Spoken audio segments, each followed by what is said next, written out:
ലോക്സഭാ തെരഞ്ഞെടുപ്പിന് ശേഷം കോൺഗ്രസുകാർ അരയും തലയും മുറുക്കി വലിയ തോതിൽ മുന്നോട്ട് പോവുകയാണ് എന്നുള്ള പ്രഖ്യാപനങ്ങളെല്ലാം വന്നിരുന്നു. അതോടൊപ്പം തന്നെ കെ സുധാകരനും വി ഡി സതീശനും എല്ലാവരും ഒറ്റക്കെട്ടായി LDFിനെയും അതോടൊപ്പം തന്നെ ഇതര പാർട്ടികളെയും തകർത്തുകൊണ്ട് വലിയ മുന്നേറ്റം നടത്താനുള്ള വലിയ കർമ്മ പദ്ധതികൾക്കാണ് രൂപം നൽകുന്നതെന്നും കെ മുരളീധരനും മറ്റുള്ള മുല്ലപ്പള്ളി അതുപോലെ തന്നെ VM സുധീരൻ എല്ലാവരെയും ചേർത്ത് പിടിച്ചുകൊണ്ട് വലിയ ഒറ്റക്കെട്ടായി തന്നെ ഈ തെരഞ്ഞെടുപ്പിനെ നേരിടുമെന്നും KC വേണുഗോപാൽ വ്യക്തമാക്കിയിരുന്നു. ലോക്സഭാ തെരഞ്ഞെടുപ്പിൻ്റെ ഫലം ഉൾക്കൊണ്ടുകൊണ്ട് തന്നെ കൃത്യമായിട്ട് അതേ പാറ്റേൺ നിലനിർത്തിക്കൊണ്ട് കേരളത്തിൽ കൃത്യമായ ലീഡോടുകൂടി മുന്നോട്ട് വരാനുള്ള എല്ലാവിധ ശ്രമങ്ങളും നടത്തും എന്നുള്ള പ്രഖ്യാപനമാണ് KC വേണുഗോപാലിൻ്റെ സംഘടനാ സെക്രട്ടറി എന്ന നിലയിൽ KC വേണുഗോപാലിൻ്റെ ഭാഗത്തു നിന്നും ഉണ്ടായത്. വളരെ നല്ല കാര്യം.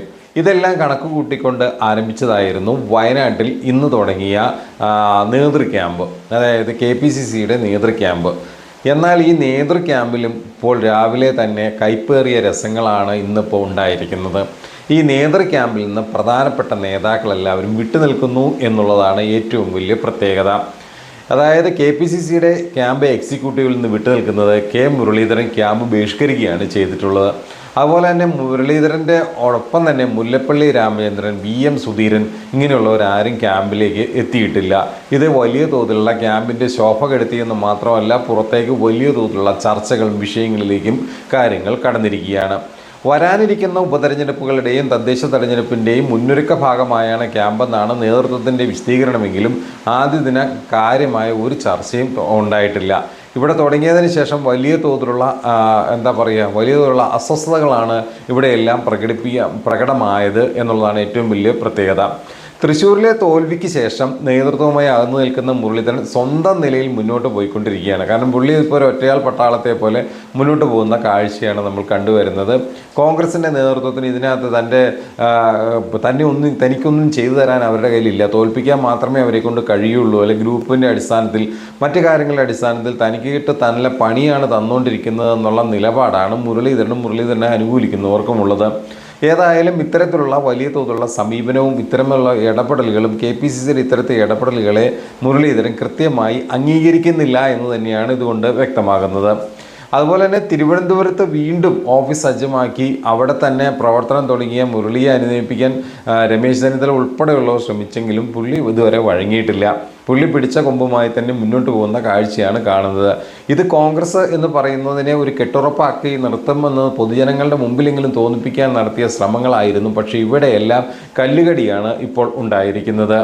മുരളിയെ രാഷ്ട്രീയ വനവാസത്തിന് അയക്കാനായിരുന്നു ഇവരുടെയൊക്കെ ബന്ധപ്പെട്ടവരുടെ തീരുമാനമെങ്കിലും പക്ഷേ ക്യാമ്പിന് എത്തുമെന്നാണ് പ്രതീക്ഷിക്കുന്നതെന്നുള്ള രീതിയിലായിരുന്നു ചെന്നിത്തലയുടെ പ്രതികരണം. പക്ഷേ ഇപ്പോൾ സത്യത്തിൽ രാഷ്ട്രീയ വനവാസം അനുഭവിക്കുന്നത് ഈ പറയുന്ന ചെന്നിത്തലയും സംഘമാണ്. മുരളി അവിടെ പണി തുടങ്ങിക്കഴിഞ്ഞു. പുള്ളി കൃത്യമായിട്ട് തിരുവനന്തപുരത്ത് വളരെ മുന്നോട്ട് പോകുന്ന ഒരു കാഴ്ചയാണ് ഇപ്പോൾ നമ്മൾ കണ്ടുവരുന്നത്.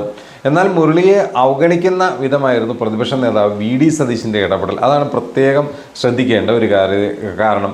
മുരളീധരൻ ക്യാമ്പിൽ നിന്ന് മാറി നിൽക്കുകയാണോ എന്ന മാധ്യമങ്ങളുടെ ചോദ്യത്തിന് ക്ഷണിച്ചിരുന്നുവെന്നും ചിലപ്പോൾ വന്നേക്കാമെന്നുള്ള ഒരു ഒഴുക്കം മറുപടി മാത്രമാണ് മാധ്യമങ്ങളോട് VD സതീശൻ പറഞ്ഞത്. നോക്കും, രമേശ് ചെന്നിത്തലയ്ക്ക് ഒരു നിലപാട്, VD സതീശന് മറ്റൊരു നിലപാട്.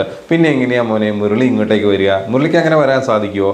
കാരണം വെച്ച് കഴിഞ്ഞാൽ പുള്ളിയുടെ അത്രയും ജാടമൂത്ത വേറൊരാൾ കോൺഗ്രസ്സിൽ ഇല്ല എന്ന് തന്നെ വേണം പറയാൻ. കാരണം അദ്ദേഹം തലമൂത്ത കോൺഗ്രസ് നേതാവായ K കരുണാകരൻ്റെ മകനാണ്. ഒരു ചെറിയ നാഴിയിലൊന്നും ഇവരെ ഇറക്കാൻ ശ്രമിച്ചു കഴിഞ്ഞാൽ നടപടിയാകില്ല എന്ന് തന്നെയാണ് മുരളീധരൻ മുന്നോട്ട് വയ്ക്കുന്ന ഏറ്റവും വലിയ കാര്യം.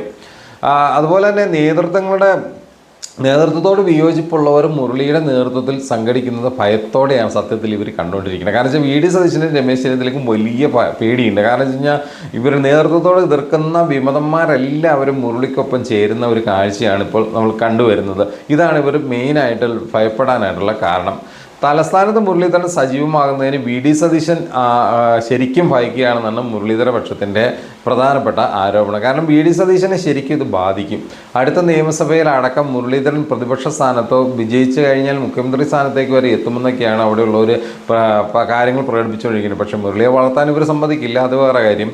പ്രതിപക്ഷ നേതാവാകാനും പോകുന്നില്ല. അത് ഇവർ ജീവൻ പോയാലും പടവെട്ടി ഗ്രൂപ്പ് കളിച്ച് ഇവർ തകർക്കും. ഈ സമയത്ത് ഇവരെല്ലാവരും ഒന്നാകുന്ന ഒരു കാഴ്ചയായിരിക്കും.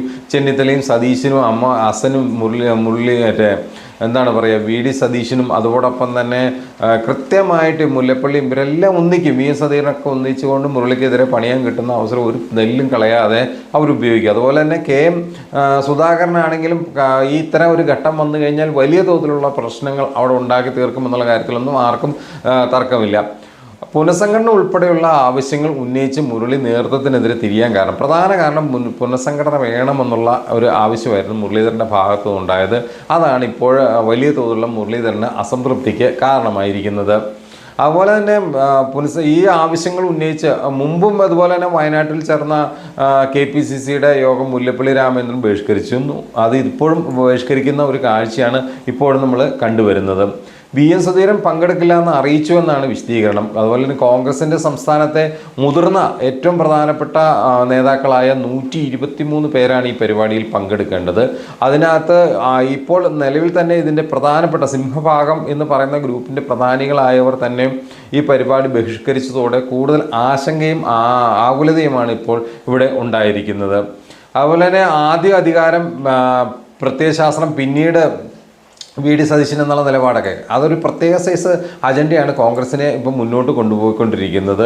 അതുപോലെ തന്നെ പ്രധാനമായിട്ടും കൃത്യമായിട്ട് ആദ്യ അധികാരം മതി, പ്രത്യയശാസ്ത്രം പിന്നെ മതി എന്നുള്ള രീതിയാണ് KPCC ക്യാമ്പ് എക്സിക്യൂട്ടീവിലെ പ്രസംഗത്തിൽ പ്രതിപക്ഷ നേതാവ് VD സതീശൻ പറയുന്നത്.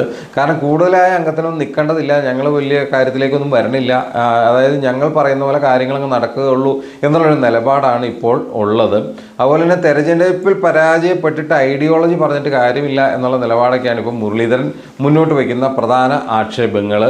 ഇപ്പോൾ മുരളീധരനെതിരെ VD സതീശൻ മുന്നോട്ട് വയ്ക്കുന്ന പ്രധാന ആക്ഷേപങ്ങൾ പാർട്ടിയിൽ വ്യക്തി താല്പര്യങ്ങളാണ്, ഒഴിവാക്കാനാകില്ല എന്നുള്ള നിലപാടിൽ തന്നെ VD സതീശൻ പോകുന്നത്. കാരണം വെച്ചാൽ ഇവരുടെ ഒരു സംഘടനാപരമായ ശൈലി എന്ന് പറയുന്നത് ഇവരെ എങ്ങനെയെങ്കിലും മരുന്നയിപ്പിച്ചുകൊണ്ട് പോകുക എന്നുള്ളത് ഇവരുടെ ഭരണഘടനയിലും കാര്യങ്ങളൊക്കെ പറയുന്നുണ്ടെങ്കിലും അല്ലെങ്കിൽ ഇവരുടെ നിയമാവലികളിലൊക്കെ ഉണ്ടെങ്കിലും പ്രായോഗിക തലത്തിൽ ഇവർ ചെയ്യുന്നത് കൃത്യമായിട്ടും മറ്റ് എതിർ ഗ്രൂപ്പുകാരൻ്റെ പണിയാൻ കിട്ടുന്ന അവസരം ഒഴിവാക്കുന്നില്ല എന്നുള്ളത് തന്നെയാണ് ഇതിൻ്റെ പ്രധാന കാരണം.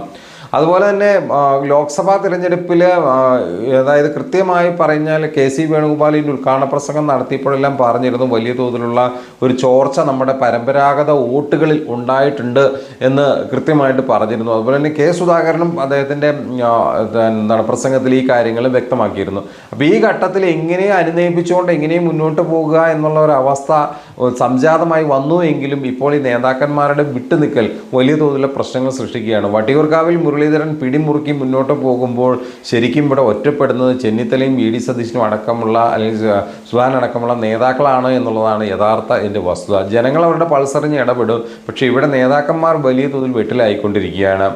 അതുപോലെ തന്നെ പ്രധാനമായിട്ടും കോൺഗ്രസിൻ്റെ പരമ്പരാഗത വോട്ടുകളിൽ വിള്ളലുണ്ടായി എന്ന് സുധാകരൻ സംസ്ഥാന പ്രസിഡന്റ് തന്നെ അധ്യക്ഷൻ തന്നെ പറയുമ്പോൾ അത് എത്രത്തോളം ഭീകരമാണ് എന്ന് മനസ്സിലാക്കേണ്ടതുണ്ട്. കാരണം മുരളിയെ തോൽപ്പിക്കാൻ വേണ്ടി കോൺഗ്രസ്സുകാരെല്ലാം കൂടെ വോട്ട് മറിച്ച് സുരേഷ് ഗോപിക്ക് കൊടുത്ത് വിജയിപ്പിച്ച കാര്യമൊക്കെ ഇവർ പരസ്യമായി സമ്മതിക്കുന്ന കാര്യങ്ങളാണ്. അപ്പം ഇതിപ്പോൾ കൂടുതലായിട്ട് ക്യാമ്പിലായപ്പോൾ കൂടുതലായിട്ട് ചർച്ചകളിലേക്ക് കാര്യങ്ങൾ വന്നിരിക്കുന്നു എന്ന് വേണം മനസ്സിലാക്കാനായിട്ട്. അതുപോലെ തന്നെ ശശി തരൂർ ഉപതെരഞ്ഞെടുപ്പിലും തദ്ദേശ തെരഞ്ഞെടുപ്പിലും UDFൻ്റെ വിജയം ഉറപ്പാൻ ശശി തരൂർ അടക്കമുള്ളവർ വലിയ തോതിലുള്ള പ്രതിഷേധം ഉയർത്തിയെന്നാണ് ക്യാമ്പിൽ നിന്ന് നമുക്ക് അറിയാൻ കഴിയുന്നത്. കാരണം അതുപോലെ തന്നെ ഉപതെരഞ്ഞെടുപ്പിലും തദ്ദേശ തെരഞ്ഞെടുപ്പിലും UDFൻ്റെ വിജയം ഉറപ്പിക്കാനാകില്ലെന്ന് KPCCയുടെ ക്യാമ്പ് എക്സിക്യൂട്ടീവ് തന്നെ ശശി തരൂർ MP തുറന്നടിച്ചിട്ടുണ്ട്.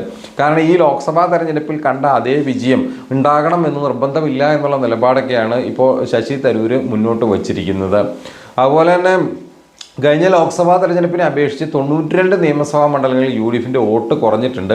ഇതിൽ 77 സീറ്റുകൾ കോൺഗ്രസ് സീറ്റുകളാണ്. 18 സീറ്റുകൾ വിജയിച്ചെന്ന ആത്മവിശ്വാസത്തിനൊപ്പം ഈ പറയുന്ന ആശങ്കകളും ഇവിടെ നിലനിൽക്കുന്നുണ്ട് എന്ന് വ്യക്തമായിട്ട് പറഞ്ഞു വയ്ക്കുന്ന കാര്യങ്ങളാണ് ഇപ്പോൾ സംഭവിച്ചുകൊണ്ടിരിക്കുന്നത്. ഏതായാലും ജാഗ്രതയില്ലാതെ വരാനിരിക്കുന്ന തെരഞ്ഞെടുപ്പിന് നേരിട്ടാൽ വലിയ പരാജയമാകും ഇവിടെ ഉണ്ടാകാൻ പോകുന്നത് എന്നെല്ലാം കൃത്യമായിട്ടുള്ള മെസ്സേജാണ് ഈ പറയുന്ന ശശി തരൂർ അടക്കമുള്ളവർ മുന്നോട്ട് വയ്ക്കുന്നത്. പക്ഷേ ഇവർ ഗ്രൂപ്പിലെ ഇടിയും സ്വന്തം പാർട്ടിക്കാരനെ തകർക്കാനും സ്വന്തം നേതാവിനെ തകർക്കാനും ഗ്രൂപ്പുകളെയും എല്ലാം കൂടി എങ്ങനെ ഇതിനെ മുന്നോട്ട് കൊണ്ടുപോകാൻ സാധിക്കും? ഒരു ഒറ്റക്കെട്ടായ ഒരു പ്രവർത്തനത്തെ ഒരിക്കലും പോസിറ്റീവായി സമീപിക്കാൻ കോൺഗ്രസിൻ്റെ നിലവിലുള്ള നേതാക്കന്മാർ ഗ്രൂപ്പ് വിട്ടിട്ട് അവർ ചിന്തിക്കില്ല, അവർ നടപ്പിലാക്കില്ല. അതുകൊണ്ട് തന്നെയാണ് ഓരോ ദിവസങ്ങളിലും ഓരോ നാളുകളിലും കേരളത്തിൽ കോൺഗ്രസ് തകർന്ന് തരിപ്പണമായിക്കൊണ്ടിരിക്കുന്നത്. മറ്റ് സംസ്ഥാനങ്ങൾ സംസ്ഥാനങ്ങളിലെല്ലാം വലിയ മുന്നേറ്റങ്ങൾ കോൺഗ്രസിന് ഉണ്ടാകുന്നുണ്ട് എങ്കിലും കേരളത്തിൽ സംഭവിക്കുന്നത് കുറേ അണികളേക്കാൾ കൂടുതലുള്ള ഈ നേതാക്കന്മാരുടെ ചില ജാടചിന്തകളും കൃത്യമായിട്ടുള്ള അവരുടെ മാത്രം വ്യക്തി താല്പര്യങ്ങൾ സംരക്ഷിച്ചുകൊണ്ടുള്ള ഇത്തരം നീക്കങ്ങളുമാണ് ഇപ്പോൾ കുഴപ്പങ്ങൾ കൂടുതൽ സൃഷ്ടിക്കുന്നത്. ഇതിൽ നിന്നൊരു മാറ്റം വരണമെങ്കിൽ ഇവർ ഗ്രൂപ്പെല്ലാം മാറ്റി വെച്ചിട്ട് വളരെ ചിട്ടയോടെയുള്ള ഒരു പ്രവർത്തനവുമായി മുന്നോട്ട് പോയില്ല എങ്കിലും വീണ്ടും പറയാനുള്ളത് ഏക കാര്യം മാത്രമാണ്: നിങ്ങളൊരു ഉമ്പസ്യ അവസ്ഥയിലേക്ക് ആയി പോകും എന്നുള്ള കാര്യത്തിൽ യാതൊരുവിധ സംശയവുമില്ല.